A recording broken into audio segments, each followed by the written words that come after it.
In Masters of the Air, the war drama on Apple TV+, you're thrown right into the thick of it, feeling the intense combat and the terror of facing the Nazi anti-aircraft weapon known as Flak. These explosions of shrapnel add a raw authenticity to the aerial battles, though they don't quite hit the emotional highs of Band of Brothers. Still, Masters of the Air does a great job showing the brutal truths of war while also giving us characters we can really connect with. Join the 100th Bomb Group on their B-17 as they fight for survival against relentless Flak from below. It's an immersive experience that'll leave you shaken and grateful for the show's commitment to historical accuracy. One standout aspect of the war drama is how Masters of the Air skillfully navigates its twists, and pays meticulous attention to detail when depicting the commands, weaponry, and technology used by both American and Nazi German forces during World War II. Amidst the relentless violence and tense action that permeate the series, what truly shines is the authentic brotherhood shared between the airmen. This genuine bond between characters endears them to audiences, even amidst the chaos of war and explosions. Despite the intense drama, Masters of the Air manages to seamlessly blend its narrative with gripping action scenes featuring Flak, making for a truly compelling TV show. While Flak has become a broad term in English to describe anti-aircraft warfare, it originally referred to the formidable cannon-like weapons showcased in the show. Referred to as Fliehdrabwehrkanone in Germany, Flak was extensively manufactured and employed by the Nazis to systematically target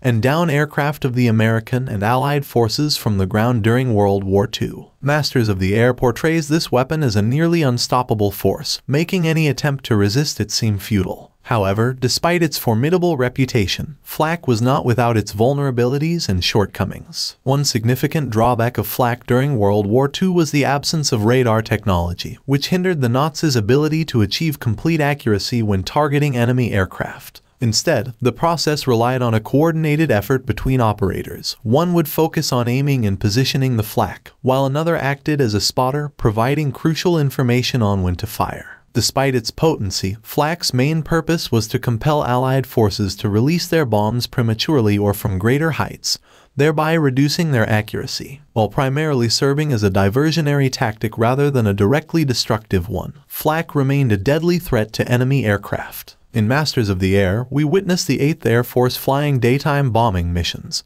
which made them easy targets for the Nazis' deadly Flak. It's important to learn that over 5,380 American aircraft fell victim to Flak, accounting for more than half of the U.S. military's losses. The show doesn't shy away from showing us the brutal reality of war, depicting the destructive power of Flak. The show highlights Flak's role not just as a weapon but as a reminder of the dangers faced by Allied forces in the skies. During World War II, the Nazis unleashed a barrage of Flak rounds at aircraft above, aiming to disrupt their formations, divert them from their routes, and expose them to surprise attacks. Flak proved particularly lethal against larger planes like B-17 and B-24, often forcing Allied crews to abandon their aircraft and become prisoners of war, a scenario depicted in Masters of the Air. The show adeptly portrays the intensity of aerial combat and the emotional responses of its characters. While the true horrors of Flak exceeded any TV depiction, Masters of the Air stays faithful to its devastating impact on the 8th Air Force. The series effectively captures the chaos and peril caused by anti-aircraft Flak, including impaired visibility